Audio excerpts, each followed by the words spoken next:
Good evening, good folks, and welcome to our City Commission General Session meeting of September 27th, 2022.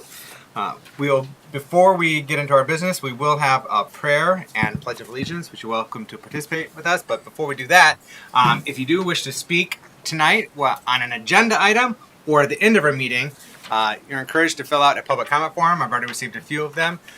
Hand that to our clerk over there, or deputy clerk in this case tonight.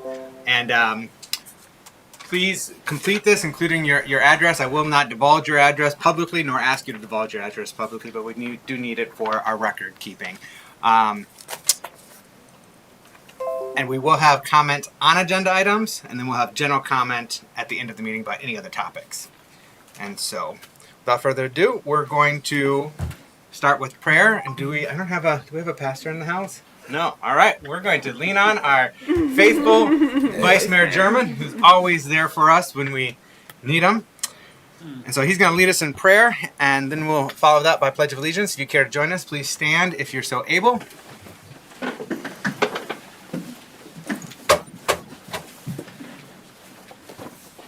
All right, thank you, Mayor. And let us bow our heads. I'm going to read from Lamentations 3:22-23. It is the Lord's mercy that we are not consumed by the compassions of failure. They are not every morning. Great is thy fullness. God, mercy, we never forget. We are grateful for your endless mercy in our lives. Your mercy is reason. I am saved and free and wild from the enemies. May our hearts find your rest in the faithfulness of your love. May we never forget every day. May we never forget your mercy, your grace, and your loving kindness. Father, may we be reminded of your faithfulness. In the name of Jesus, we pray. Amen. Amen. I pledge allegiance to the flag of the United States of America and to the republic for which it stands, one nation, under God, indivisible, with liberty and justice for all. Thank you, Vice Mayor German. You're welcome. Thank you. Roll call, please. Commissioner Hood. Here. Commissioner Ramsey. Here. Vice Mayor German. Here. Commissioner Gorman. Here. Commissioner Emery. Here. Commissioner St. Clair. Here. Mayor Johnson. Here. Thank you.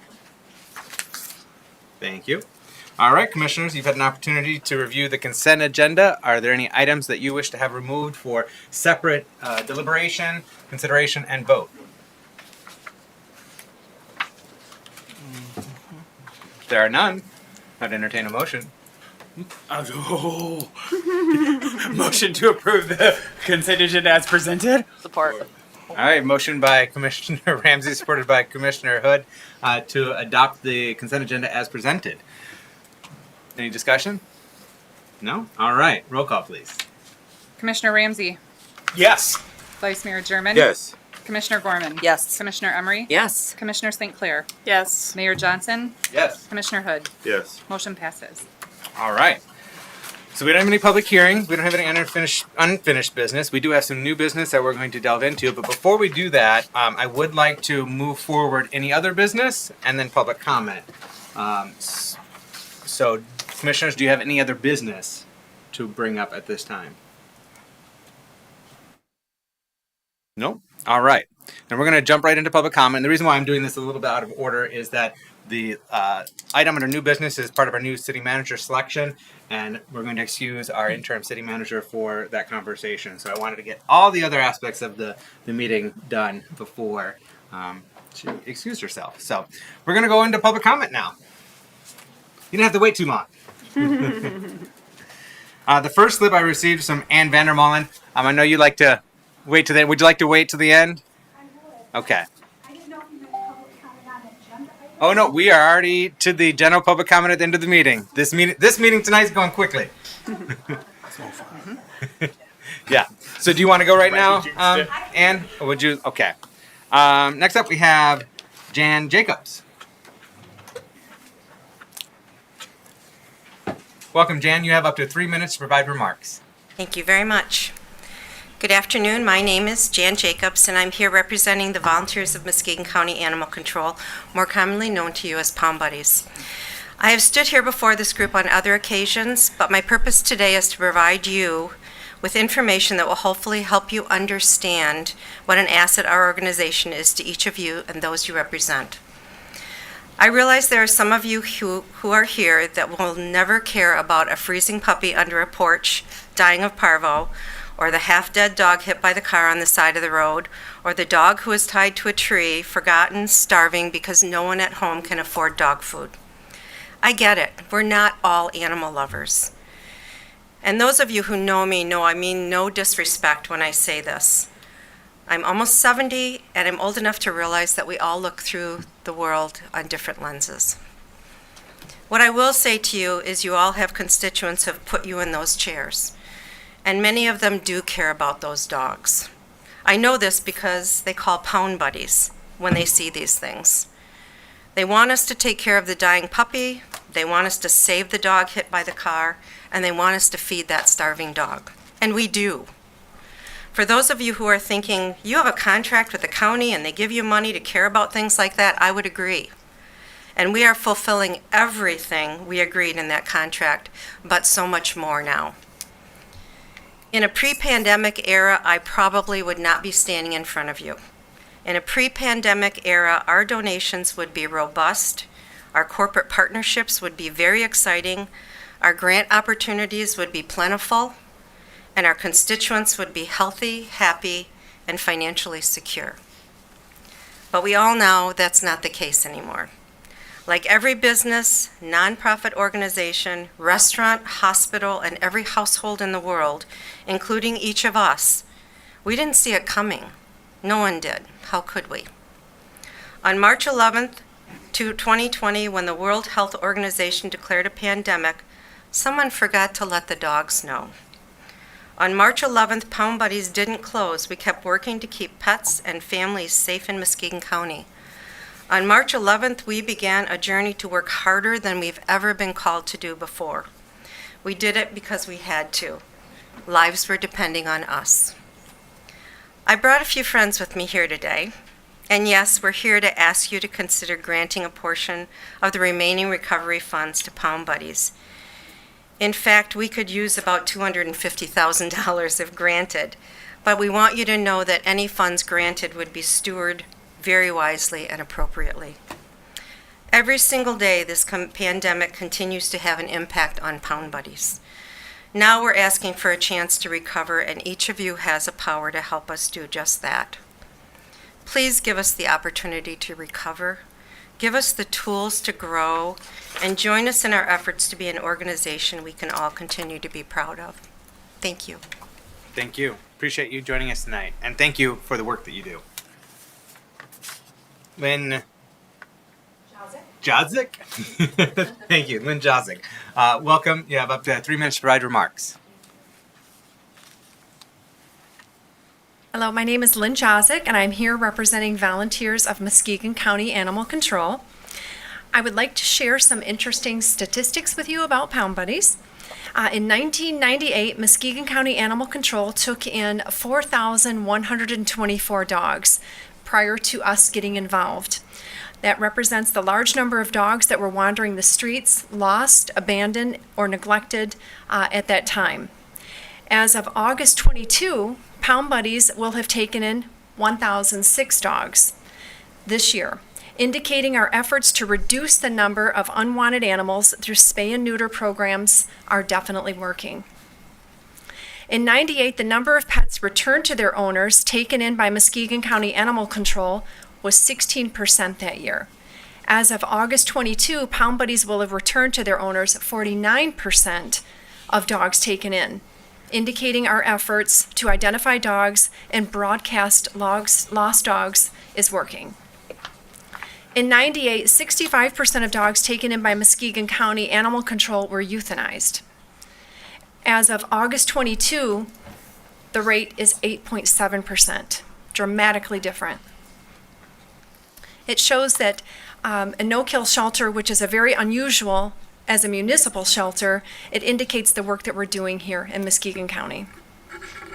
In 98, 17% of dogs taken in at Muskegon County Animal Control were adopted into new homes. As of 22, 54% of shelter dogs were adopted into new homes. We're very proud of these statistics, and we hope that you are as well. I am urging you to vote yes to grant Pound Buddies request a portion of the funding that might be still available. Thank you so much. Thank you, Lynn. Appreciate you joining us tonight. And thank you for sharing the statistics. Nice work on the progress with those metrics. Next, we have Lori Sheehan. Sheehan, excellent. you got that one right. Welcome. You have up to 3 minutes to provide remarks. I'm Lori Sheehan. I'm also representing the volunteers of Muskegon County Animal Control, so if you feel like there's something afoot, there is. I want to talk about what we were doing during the pandemic and what has happened now with some of the unintended consequences. So we are a first responders organization. We go out. We never shut our doors during the pandemic. Our small staff worked diligently to continue animal control and care services. We didn't skip a beat, even though we could no longer depend on our loyal volunteers. So people like me, who is a volunteer, we weren't going there to volunteer, and it was really up to the very small staff to care for all these dogs. We overcame obstacles that arose when staff members were home with COVID. We had a lot of challenges, and we not only surmounted those challenges, we in fact raised $1.2 million to move into a new facility because the facility on Keating was literally falling down around us. So now here we are today, we are post-pandemic, and we have new and different challenges because there are a lot of lingering pandemic side effects that really affect the animal care and control industry. Lost dogs that were obtained during the pandemic are now going unclaimed and unwanted due to evictions, the inability to provide food, and the lack of affordable housing. Dogs are being abandoned in empty houses, in storage units, in desolate roads, and even tied to the fence at the shelter, simply discarded because people cannot care for them. More and more unwanted puppies are ending up in our shelter because of limited access to spay and neuter services. And even worse, breeding puppies is now seen as a source of income, counteracting everyone's efforts to reduce the number of unwanted animals in Muskegon County. We are caring for more dogs today than ever since those 1998 figures. In 2021, Pound Buddies sheltered 1,212 pups, which included strays, abused, and neglected dogs. 611 of those dogs were beloved pets and returned to their owners. This year, in 2022, we are on track to shelter 1,526 dogs, which is a 20% increase from last year. Many of those are someone's beloved pets. So I, too, am urging you to grant Pound Buddies a request for the portion of the remaining recovery funds, which will allow us to continue to do the good work that we do, despite the challenges that we had during the pandemic, and now because of unintended consequences from the pandemic's lingering effects. Thank you very much for your time. Thank you. Appreciate you joining us tonight, Lori. And thank you also for your efforts in working with Pound Buddies and taking care of lost animals in our community. Commissioner Ramsey? Yeah, Mr. Before Mayor, we go on to Yes, public comment. please. Next one? Yes. if there's no one else from Pound Buddies, Those are all the ones that we've received, that I've received. Oh, no, I'm sorry. There's one more. Lana Carson. Welcome. You have up to 3 minutes. Thank you. I'm Lana Carson. I'm the director for Pound Buddies Animal Shelter as well as Animal Care and Control for Muskegon County. So you heard about what we do inside the shelter, but one of the points I'd like to talk about is that this is not our business model of choice. We didn't come in as animal rescuers and lovers and say, let's do this. We are purely, our organizational model, our structure is based on what is happening in the community. That is exactly systemic for what is happening in the community is what we're doing in the shelter. So we are out there when it comes to the city of Muskegon, up to 75% of our intakes on any given month are coming out of the city of Muskegon. This is an incredibly crucial area for us. As animal control, myself, my staff, we are out on the boots on the ground every single day. And again, with City of Muskegon, this is our largest intake. So some of the things that we also look at are not just the welfare of the animals, but we are a public safety organization. And that comes first and foremost. Our tagline is putting people and pets together. We always say people come first, the pets are the complement to this. So we're looking at this. When I started working in animal care and control, I was shocked. And this was pre-pandemic, but it's gotten even worse. 95% of all of the animals that not only come into the shelter, but that are out there that we're encountering in somebody's yards running loose, 95% are not current on the state mandated, the basic vaccine of the rabies vaccine. That is a direct public health concern. So we're looking at these things. What is happening in the community and how do we keep people safe and pets safe? So during this, and in fact, it's not gotten any better. In fact, if any of you have pets or if you know of people who have pets, trying to get into a veterinarian these days, not happening. It is not happening. So we're seeing not only people that cannot get in for the basic healthcare needs of their vaccinations, but that all-important rabies vaccination. So we've had to go to our veterinary staff who are bending over backwards already for their clients, bring them in on additional days, bring our staff in additional days, and every person that we see out in that community, if your dog does not have a rabies vaccination, and I've gone to their houses and picked them up, that dog must have it. This is a public safety issue. If your dog needs vaccinations, we know that the community cannot get into their veterinarians. They also don't have the money to do that, so we're providing those services. So again, as we're looking at this, how do we help that community? That's what dictates the services that we do. So we've incurred these additional services and expenses, and that's why we're here today, is that this is directly coming out of what we're doing into the community. So again, City of Muskegon is important. 75% of our animals are coming from this zip code, and we want to be able to keep the community safe and our pets safe as well. In fact, I was just reviewing two of the last 20 bite reports and quarantines that I issued. One dog was current on the rabies vaccination. So pretty stark reality of what we're seeing in our community. And that's it. Thank you. Thank you. Appreciate you joining us tonight. And grateful for your leadership and your organization's care for the lost, abused, and abandoned animals in our community. Commissioner Ramsey? Yeah, I just wanted to remind our audience that they can reach out to the commission and share these stats and this narrative with each and every one of us, so that as we move forward with looking at those dollars, this isn't something that kind of falls off the side of our desk, but that we keep it in the forefront of our minds. Thank you, Commissioner Ramsey. Yes, Manager Mixell.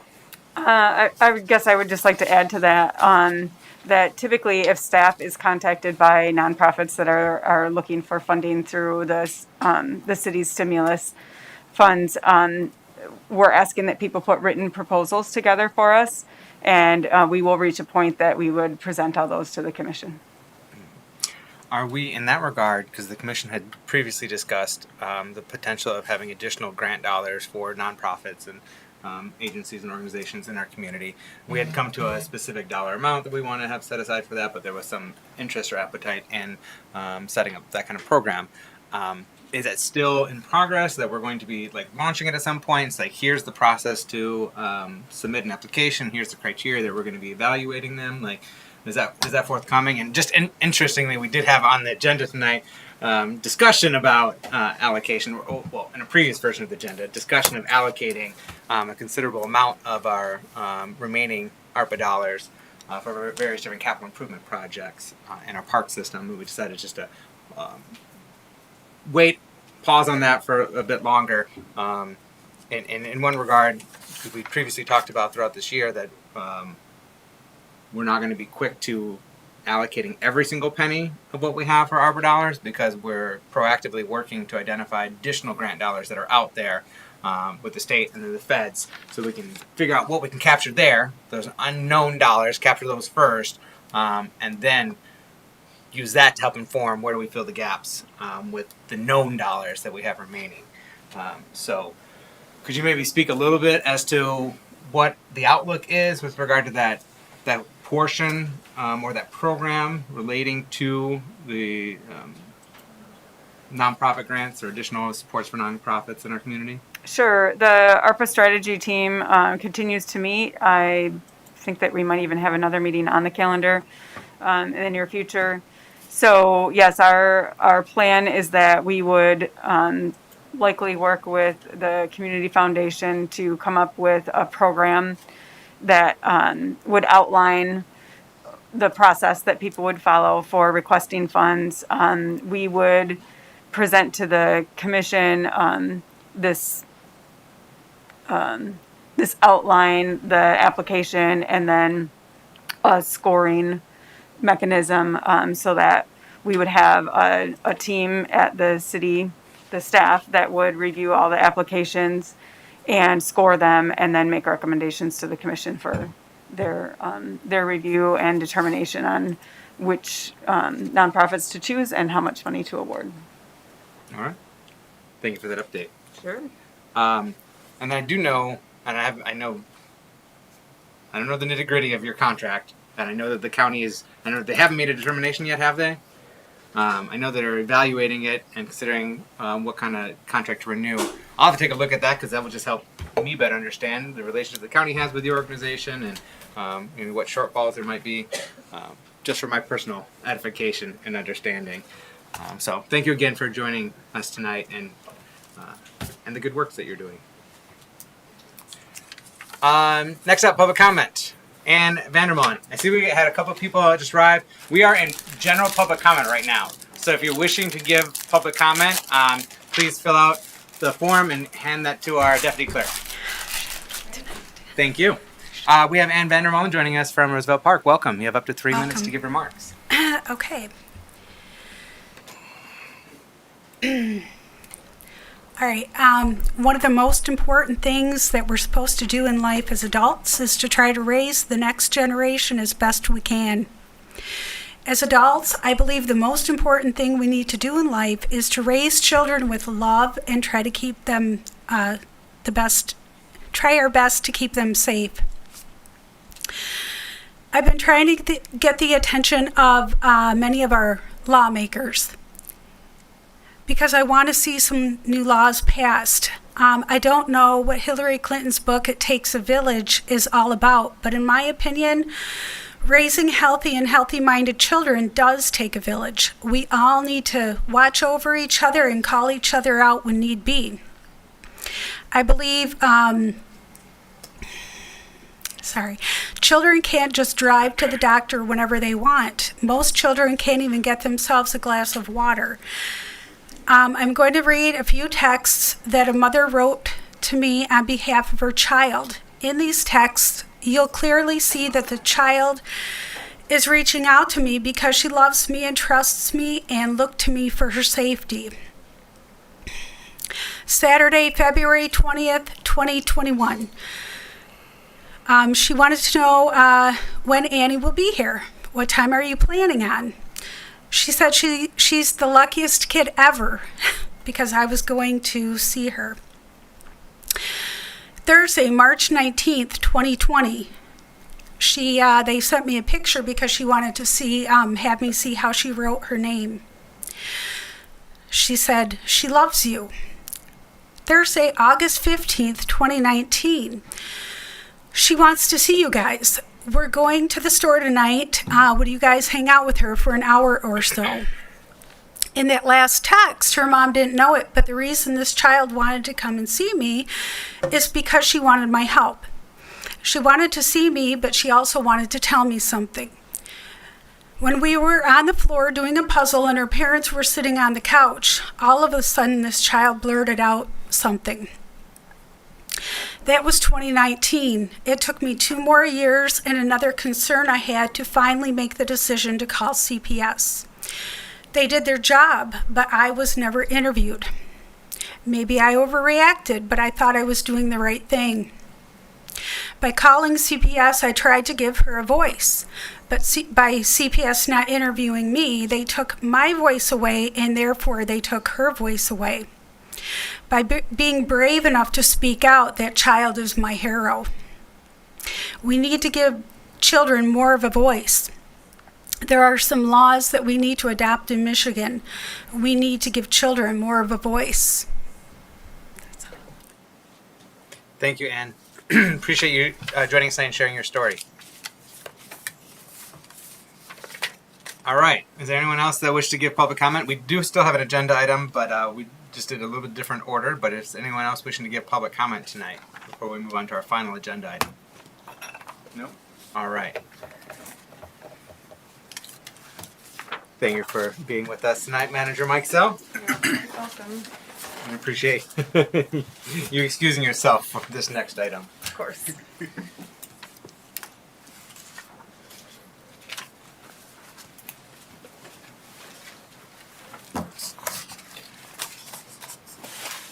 Sorry, Interim City Manager Leanne Mikesell is excusing herself from this next agenda item because it pertains to our city manager hiring process, and she is one of the 2 finalists for that position.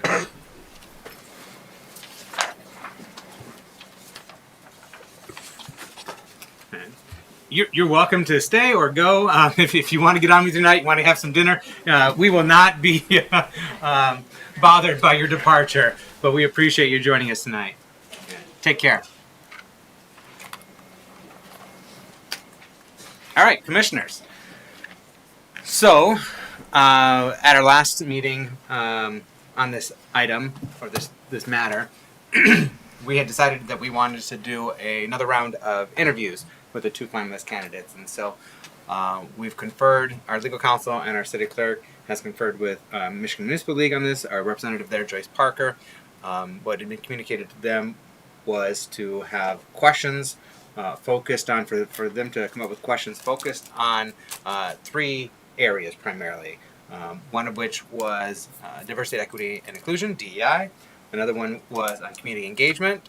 Another one was on environmental sustainability. And then also looking at how they have or will proceed with economic development in connection or in relation to those 3 matters at the same time. And Joyce has indicated allowing them or giving them an opportunity to make a presentation to the commission as part of the next round of interviews, and then having the commission conduct the interviews with those remaining questions. So, did I miss anything, legal counsel? Nope. Okay. So, Commissioner St. Clair. I would like to add a section of questions regarding public safety and community policing. I don't think that was something that was addressed at all during the first round interviews, and I think that's very important to our constituents. Right on. Any concerns or opposition to that? I don't imagine there are any, but if you have any, speak them now. All right. So I would say that we're all comfortable with that being an additional question to address. Is there anything else question-wise? Are we all comfortable with the focus of this questions and now this additional question? And if so, we'll then just get down to figuring out when we're going to do these next round of interviews. Okay. All right. Excuse me, Mayor. Yes. Those topics was DEI, community engagement, and what was the last one? Environmental sustainability. Yeah. And then with the kind of looking at those 3 things through the prism of economic development as well. So standalone, and then how do you incorporate or connect these and filter them through economic development. Mm-hmm. So then they're asked to put together a presentation. How are those outlines, I guess, going to be given to the candidates? Just so I'm clear when I'm watching yes, one. No, good question. Because I believe Joyce had indicated, let's see if I can find that email. Giving them an opportunity to, here we go. Candidates can start with a 15-minute presentation with or without PowerPoint with questions following the presentation by commissioners. The remaining questions can be by rotation, as with the first interview, or one member of the commission could ask the questions. The second interview should be approximately 45 minutes or longer if additional questions are added to the list. And so I believe the presentation was focused on, because she mentioned something about what are you going to do in your first 180 days. Oh, okay. And I think the presentation is more focused on, like, how would you approach this job and what would you, how would you lead in the first 180 days? I like. Yes. So, I'll just read to you the questions that she has shared. 1. City commissioners and staff work together to develop a vision for the future of Muskegon. Please develop a 15-minute presentation regarding the status of the vision for economic development, what is going well and where there are gaps. What steps would you take to facilitate meeting the vision established by the city? How will you pursue economic development in relation to incorporation of DEI? Should I be really... Probably not. I was just No, sorry. doesn't matter.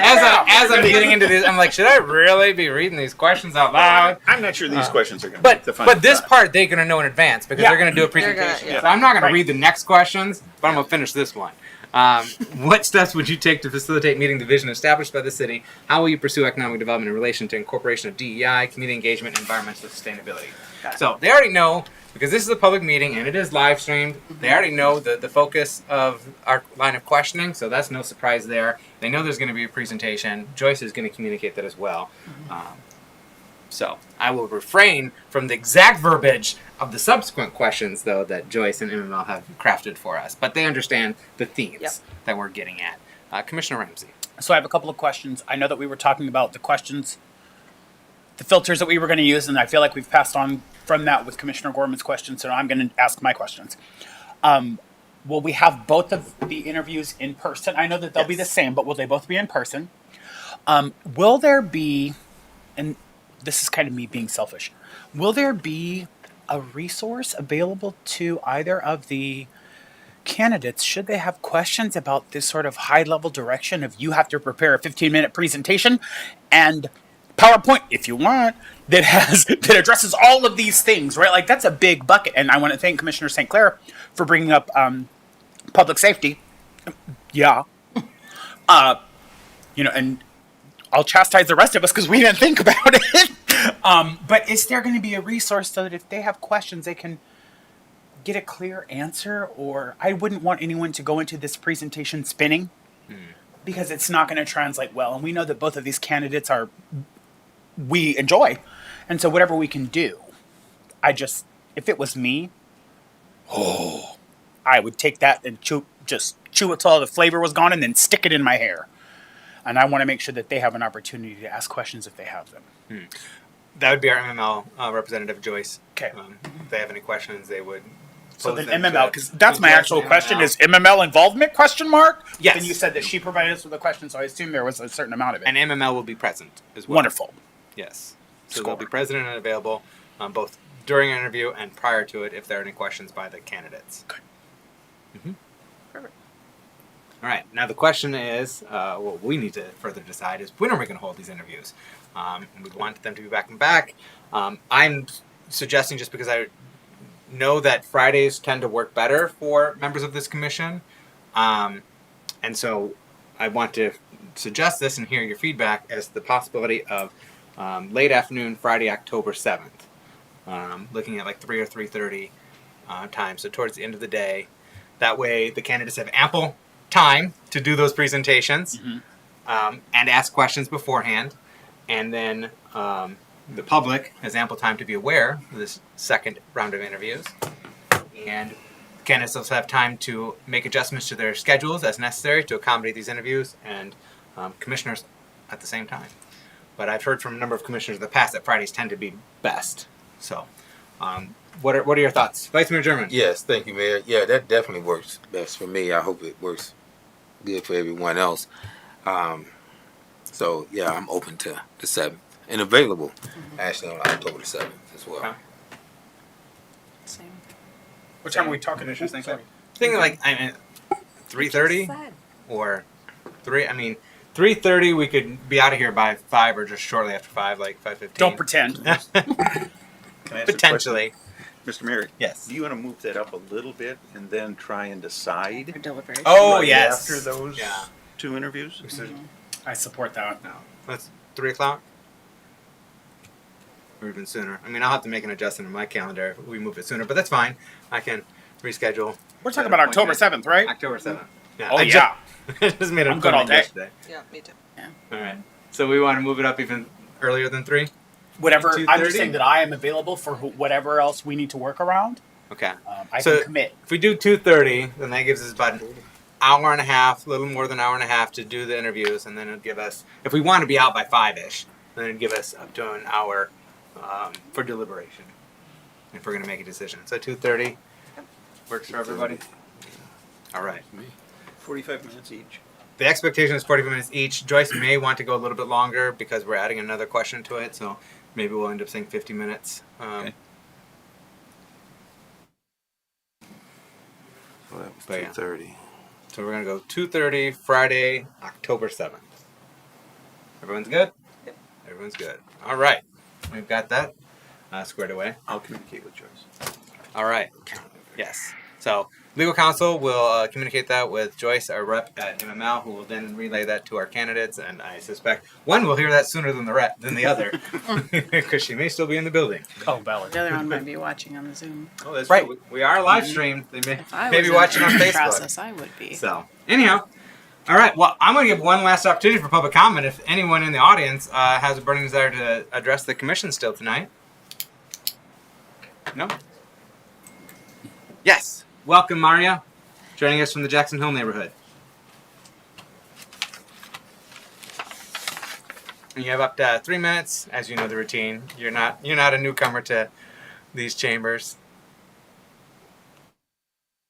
Before she starts, I would encourage the clerk's office to send us calendar appointments for the 7th at 2:30 as quickly as possible.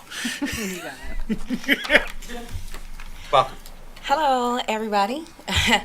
So, as just a resident of Jackson Hill, I am here. My question, it's not really part of the agenda item because I didn't know exactly what you all were going to say. But the only thing that I wanted to add was, would there be any opportunity? I know it was an opportunity for people to meet and greet the candidates on the boat and then also in the chambers, and we were able to talk to them like one-on-one. But would there be, or could there possibly be, like a panel, like what they do with like the presidential candidates, and they stand next to each other, and, the community have an opportunity to try to ask them questions on camera or that's publicized where they're not able to prepare for them. They can hear what the community's heartbeat is on the various issues within the different communities, and then as you all are making your final decision, then you have your interview process.